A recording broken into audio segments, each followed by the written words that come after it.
saya mau berkomentar sedikit tentang Richard Eliezer. Akhir-akhir ini viral orang, bahkan pengacara, bahkan sebagian petinggi-petinggi pengacara menyampaikan bahwa Richard Eliezer itu harus dihukum ringan. Tuntutan 12 tahun itu tidak pantas. Saya mau bilang, kok bisa ya? Orang yang membunuh, yang tega membunuh sahabatnya sendiri, minta dibebaskan, minta diringankan. Logikanya di mana, bos? Aku mau tahu logika kalian di mana. Kira-kira ada nggak di antara kalian yang mau berteman dengan orang yang tega membunuh kalian? Nggak ada, bos. Saya aja tak mau berteman dengan orang seperti itu.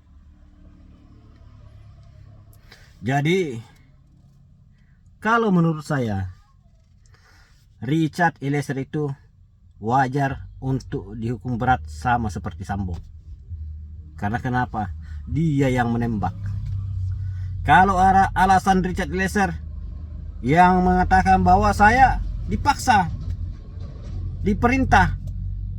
Nah, sekarang pertanyaan saya, apakah ketika dia diperintah itu diancam untuk dibunuh? Kan tidak.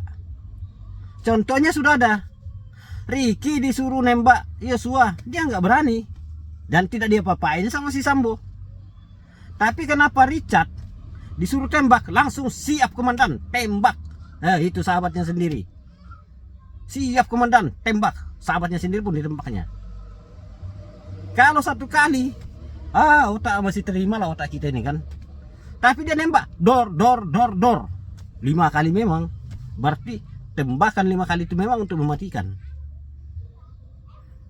Jadi menurut saya, Richard Eliezer itu harus dihukum berat. Harus dihukum berat sama dengan si Sambo. Karena dia udah menghilangkan nyawa orang. Si Yosua. Yang sampai hari ini kita tidak tahu apa kesalahan Yosua itu sampai dibunuh. Kita nggak tahu. Hanya Tuhan lah yang tahu.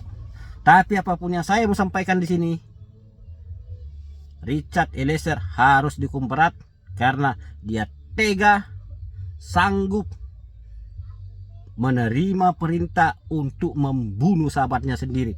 Di mana sahabatnya itu siang malam dia sama-sama tidur, sama-sama makan, tapi kok ketika disuruh tembak terus ditembaknya. Ini yang nggak bisa diterima logika. Jadi kalau sebagian orang mengatakan minta Richard Eliezer itu dibebaskan, diringankan hukumannya sampai nunggu jaksa masuk angin.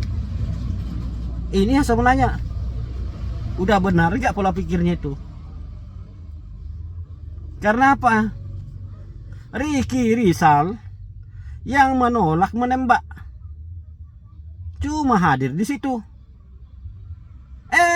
Harus dihukum. Terus yang nembak sahabatnya sendiri minta dibebaskan. Tak itu simpan di mana, bos?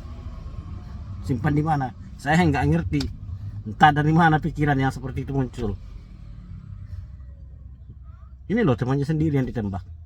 Jadi yang saya mau sampaikan di sini, saya mohon juga kepada Bapak Hakim agar bisa memberikan hukuman yang setimpal, yang independen. Jangan terpengaruh dari publik atau ada orang-orang tertentu yang menggiring opini supaya pembunuh yang tega membunuh sahabatnya sendiri dibebaskan. Hakim jangan berbuat begitu. Lakukan hukuman sesuai dengan alat bukti, sesuai dengan bukti-bukti yang ada, sesuai dengan aturan hukum yang ada.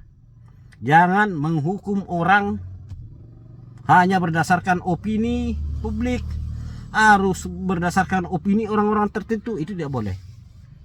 Hukuman saudara nanti, apa yang saudara perbuat, hakim itu akan saudara pertanggungjawabkan nanti di akhirat. Jadi saya juga ingin menyampaikan bahwa kejadian ini akan menjadi pelajaran sama kita ke depannya, supaya kita jangan berkhianat kepada teman. Kita jangan gara-gara diperintah terus kita tega membunuh teman. Itu nggak boleh. Kita harus menjaga teman kita sebaik-baik mungkin,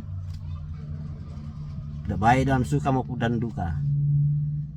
Dan pesan saya yang terakhir adalah bahwa sebaik-baik manusia adalah manusia yang selalu menjaga sahabatnya, baik dalam suka maupun dalam duka.